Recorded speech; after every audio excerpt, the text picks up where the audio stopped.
नमस्कार दोस्तों, जय श्री कृष्ण, राधे राधे।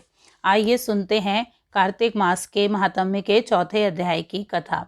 इस कथा में चतुर्मास के नियमों का वर्णन किया गया है। कथा। नारद जी बोले, ऐसा कहकर भगवान विष्णु ने मछली का रूप धारण किया और विंध्याचल पर्वत पर तप कर रहे महर्षि कश्यप की अंजलि के जल में जा पहुँचे। महर्षि कश्यप ने दया करके उसे अपने कमंडल में रख लिया। जब उसने बड़ा रूप धारण किया तो उन्होंने उसे कुएं में डाल दिया।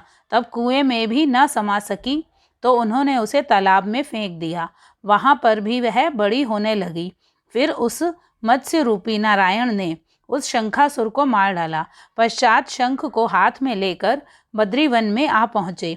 बद्री नारायण में आकर उन्होंने सब ऋषि और महर्षियों को बुलाकर आज्ञा दी कि पानी में इधर उधर फैले हुए वेदों को ढूंढो और उन्हें शीघ्र सबको इकट्ठा करके मेरे पास लाओ।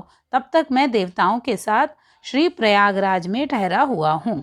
इसके बाद सब ऋषि और महर्षियों ने इन सब बीज मंत्र और वेद मंत्रों को ढूंढ निकाला। उन वेदों में से जो जो भाग जिस जिस ऋषि को मिला वह उसी का हो गया। उस भाग के उसी दिन से वे ही ऋषि कहलाए।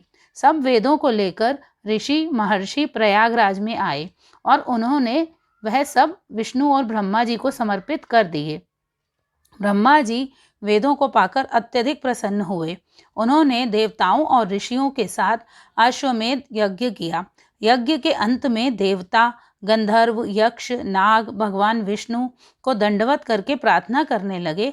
देवताओं ने कहा, प्रभु हमारी प्रार्थना सुनिए, हम लोगों के हर्ष का समय है, इसलिए आप हमें वरदान दीजिए। नष्ट हुए वेद पुनः श्री ब्रह्मा जी को प्राप्त हो गए हैं।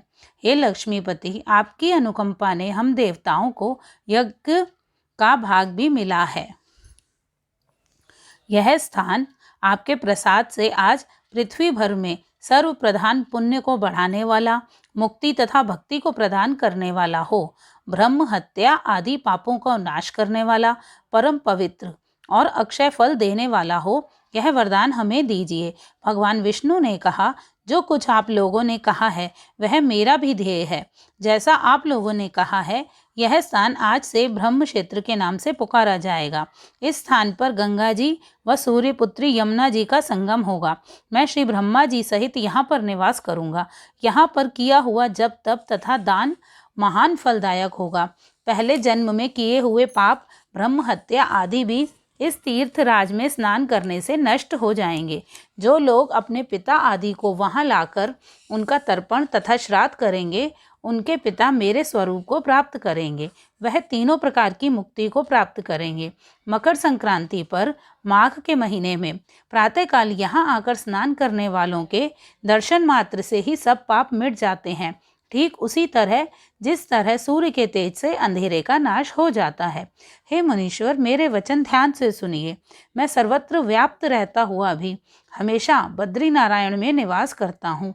सैकड़ों वर्ष तक किसी दूसरे स्थान पर तप करने का जो फल मिलता है वही फल यहाँ एक दिन में मिल जाएगा। जो मनुष्य मेरे उस स्थान बद्रिका आश्रम का दर्शन करेंगे वह जीवन मुक्त हो जाएंगे और उनके समस्त पाप नष्ट हो जाएंगे। सूत जी बोले। ऐसा कहकर विष्णु अंतर्ध्यान हो गए और देवतागण भी अपने अंशों को वहीं छोड़कर चले गए। जो मनुष्य कथा को श्रद्धा पूर्वक सुनते वह श्री प्रयागराज और बद्रिका आश्रम जाने व स्नान करने के समान ही फल प्राप्त करते हैं। अध्याय समाप्त। बोलिए विष्णु भगवान की जय, तुलसी माता की जय, लक्ष्मी मैया की जय, शालिग्राम की जय, कृष्ण भगवान की जय, राधा रानी की जय।